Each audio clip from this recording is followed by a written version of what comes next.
आपका अनुमान क्या है पिछले जो 3 चरण के चुनाव है महाराष्ट्र में और देश भर में, आपका अनुमान क्या कहता नहीं, बहुत ही महायुति जो है महाराष्ट्र में तीनों फेज में अच्छा स्ट्राइक रेट रहेगा और मेजोरिटी में तीनों फेज में महायुति है और पांचों फेज में महायुति बहुत अच्छा परफॉर्म करेगी और ज़्यादा से ज़्यादा सीटें महाराष्ट्र से महायुति जीतेगी और मोदी जी के हाथ मजबूत करेगी और मोदी जी का जो सपना है 400 पार, उसमें महाराष्ट्र की भूमिका भी अहम रहेगी। सर, 400 पार का सपना भाजपा भी कह रही है, आप भी कह रहे हो और पूरा गठबंधन कह रहा है कि 400 पार हो रहा है, लेकिन कभी उद्धव ठाकरे कहते हैं कि 50 पार नहीं होंगे, राहुल गांधी कहते हैं 100-150 पे रुक जाएंगे। तो विपक्ष को ये जो कॉन्फिडेंस है ये कहाँ से आ रहा है, क्या लगता है? नहीं, क्या इन्होंने काम किया है क्या? या घर बैठने वाले को कोई वोट करता है क्या? मोदी जी दिन रात काम करते हैं, 20-20 घंटे काम करते हैं, देश के सिवा कुछ दूसरा सोचते ही नहीं। और आज देश की जो प्रगति हुई है, देश का विकास हुआ है, ये मोदी जी के कार्यकाल में 10 साल में हुआ है। आज आप देखते हो 2014 से पहले बम फुटते थे, भ्रष्टाचार, घोटाले, क्या क्या हो रहा था। 2014 के बाद एक भी बम फूटा है? एक भी घोटाला, एक भी भ्रष्टाचार का आरोप मोदी जी के ऊपर लगाने की हिम्मत उन्होंने की है? ऐसा प्रधानमंत्री, बेदाग प्रधानमंत्री मिला है। और इनके पास क्या है?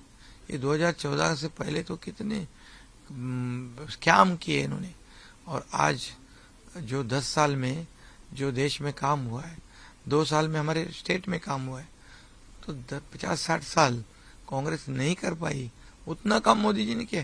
तो वोट किसको देंगे लोग? काम नहीं करने वालों को या काम करने वालों को?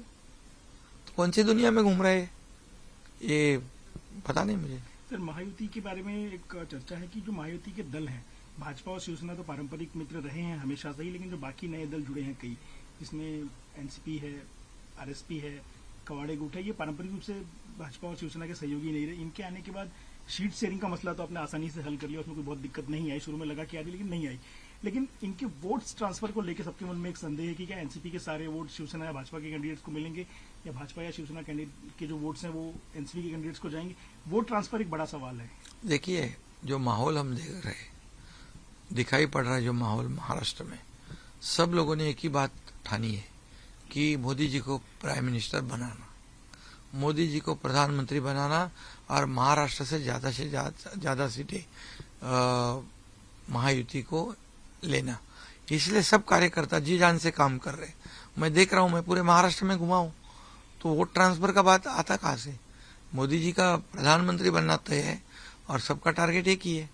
इसलिए जो सोच रहे विपक्ष घर में बैठ के या नए नए फंडे लाके, वो उसमें कामयाब नहीं हो गए। सर, आपने जो ये महाराष्ट्र की जनता जो है, ये डेवलपमेंट को वोट करती है, जो काम करते हैं उसके साथ जाती है। हमने डेवलपमेंट का एजेंडा लेकर चुनाव लड़ रहे हैं, बाकी दूसरा कोई एजेंडा नहीं है हमारा। सर, आपने जब उठाव किया, जिसको आप उठाव कहते हैं, उसको अब 2 साल हो गए लगभग। चुनाव आयोग का निर्णय आके 1 साल से ऊपर हो गया है। कल सुप्रीम कोर्ट के निर्णय को भी 1 साल हो जाएगा, लेकिन आज भी आप पे आरोप वही लगते हैं, गद्दार। और आपका तो वो नाम तक उन्होंने बदल दिया है, कहना मेरा बाप चुराया है, पार्टी चुराया, निशान चुराया, तो आज भी वही आरोप है। क्या कहना चाहेंगे इस पर? क्या है, उसके लिए जो हमारे को जो शब्द यूज करते हैं वो उनको लागू होता है, क्योंकि 2019 में उन्होंने बाबा साहेब ठाकरे जी के विचार को खो दिया, विचार छोड़ दिया। वो बाप बदलने की बात करते हैं, लेकिन उन्होंने पिताजी के, मैं बाप नहीं कहूँगा, पिताजी के विचार को बेचा है। इतना बड़ा पाप किया है उन्होंने, उनको कभी जनता माफ नहीं करेगी।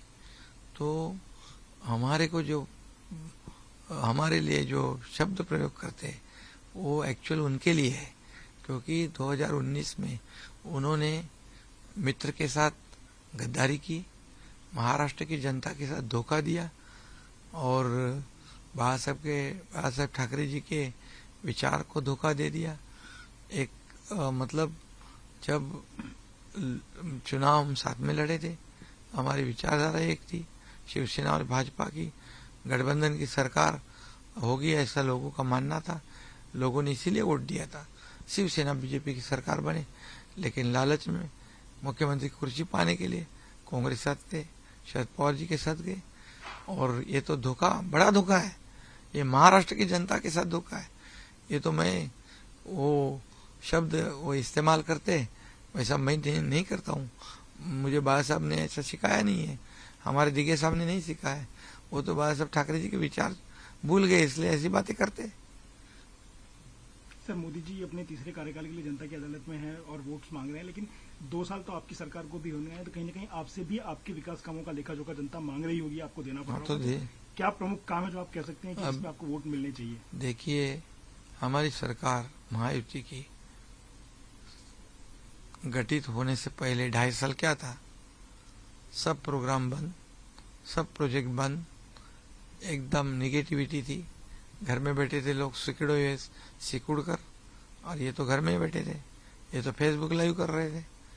और हमारी सरकार जब बन गई, सब बंदिशें हमारी सरकार ने हटा दी और सब प्रोजेक्ट आज शुरू है। समृद्धि हाईवे नागपुर मुंबई, जिसको बाला साहब ठाकरे जी का नाम दिया है, उसका उद्घाटन मोदी जी ने किया। अटल सेतु का उद्घाटन मोदी जी ने किया। मेट्रो को उन्होंने रोका था, मेट्रो का उद्घाटन कर दिया। कारशेड का उद्घाटन कर दिया, कोस्टल का उद्घाटन कर दिया। और जो मोदी जी ने जिसका भूमि पूजन किया था, उनको यहाँ नहीं आना था, वो नहीं आना चाहिए मोदी जी, ऐसी सोच इनकी थी। लेकिन देखो, जो क्या कहते हैं उसको, संजोग जो है कि उनकी सरकार ही बदल गई और मोदी जी ने भूमि पूजन किया, तो उसका उद्घाटन करने को उनको बुलाने का मौका हमें मिला।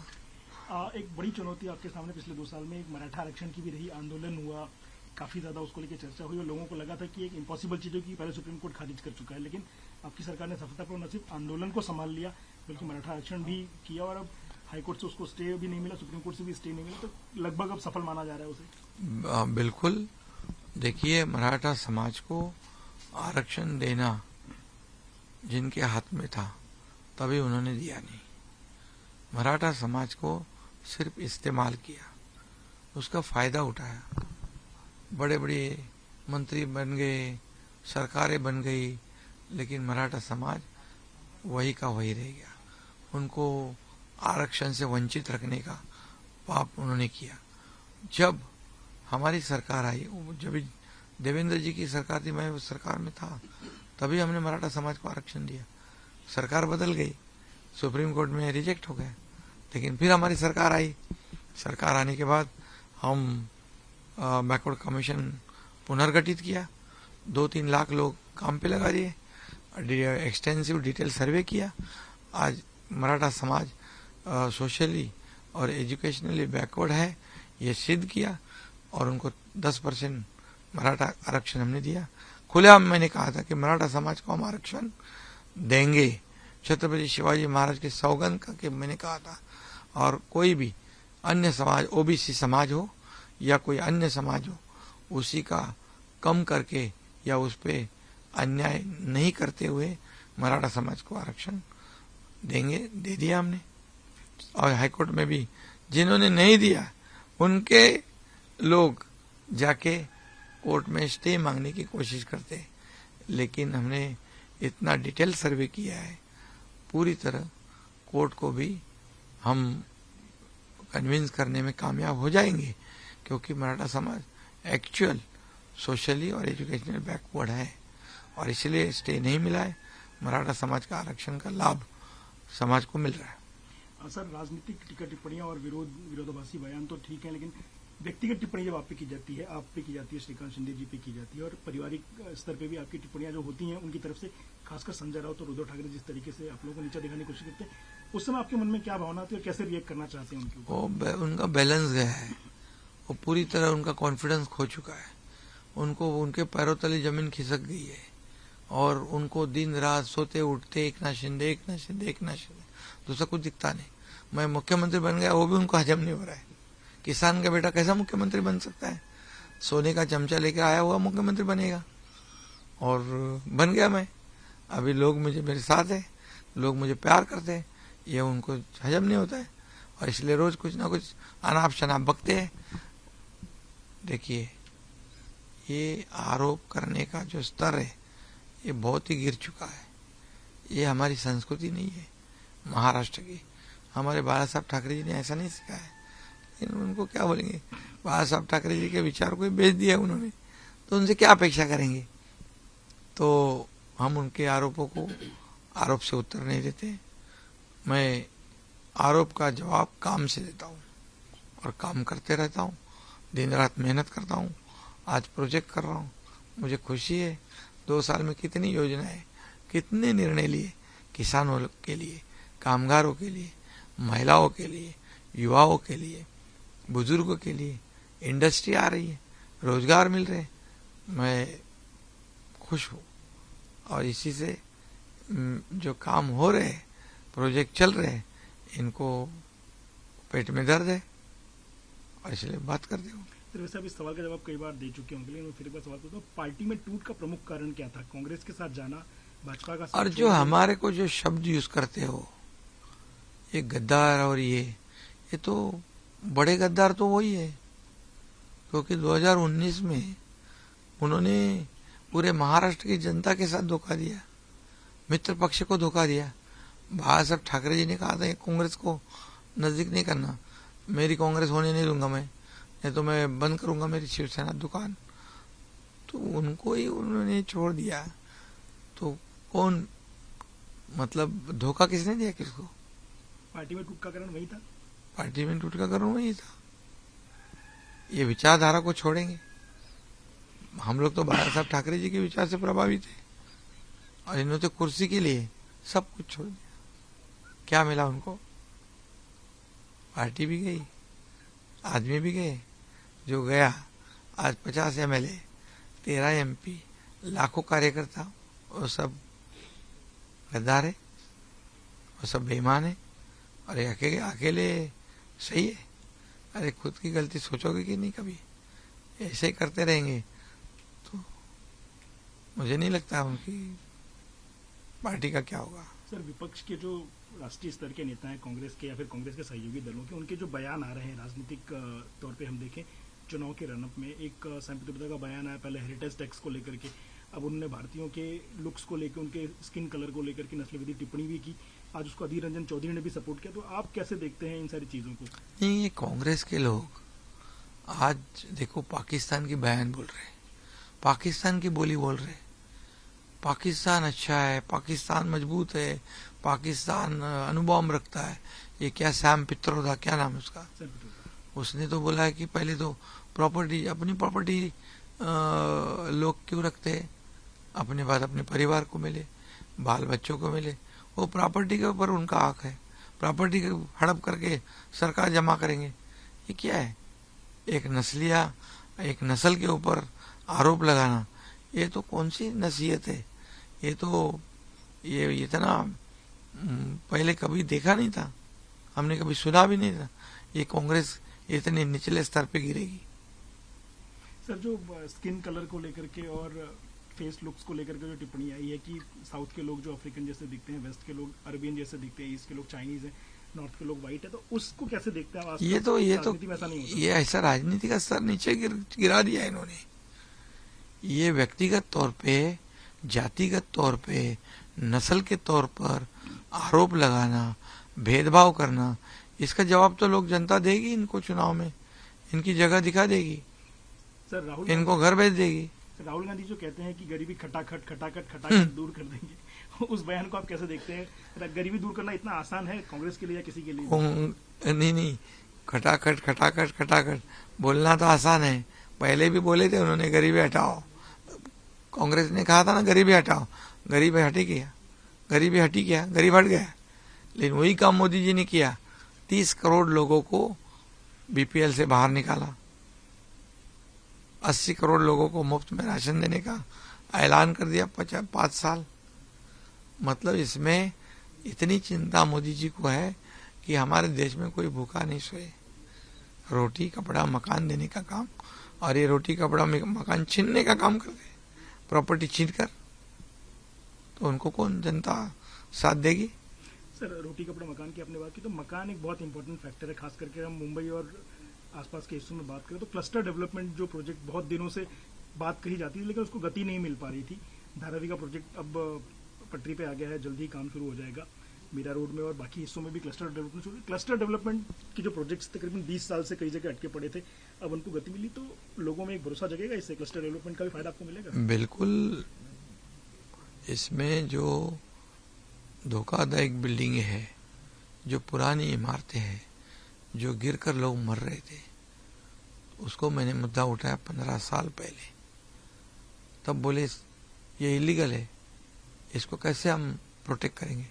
बोले इलीगल बिल्डिंग में लोग तो रहते हैं, उनकी जान तो हमारी जान वैसे उनकी जान है, मर रहे सब हम देख रहे। तो मैंने क्लस्टर डेवलपमेंट का काम शुरू कर दिया और आज मुझे खुशी है कि थाने में क्लस्टर डेवलपमेंट की बिल्डिंगें बनाने का काम शुरू हुआ है।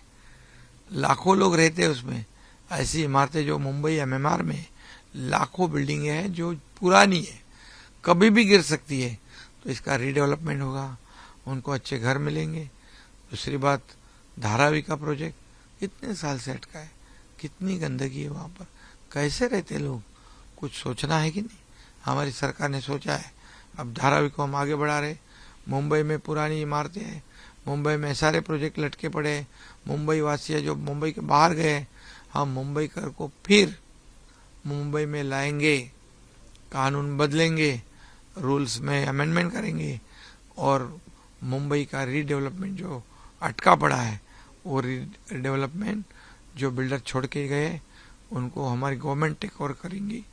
और म्हाडा है, एमएमआरडी है, सिडको है, एमआईडीसी है, ऐसी एजेंसी जो है वो उनको टेक ओवर करेगी और रीडेवलपमेंट का काम आगे बढ़ाएगी, लोगों को घर मिलेंगे। सर, बाला साहब ठाकरे के विचारों की बात आप करते हैं। बाला साहब ठाकरे के कई ऐसे पुराने वीडियोस हैं जो अब चुनाव के मौसम में वायरल हो रहे हैं। कांग्रेस के साथ जाना पड़ा तो हम अपनी दुकान बंद कर लेंगे, सोनिया गांधी के सामने जो झुकते हैं उनके बारे में उन्होंने कुछ अलग विशेषण यूज किए थे। तो उन बयानों का आज कितनी उनकी प्रासंगिकता है और आप क्या लगता है कि वो बयान सुन के शिवसेना के वो कार्यकर्ता जो आज उद्धव बाला साहब ठाकरे गुट के साथ, उनको क्या लगता होगा? क्या उनको कितना दर्द होता होगा।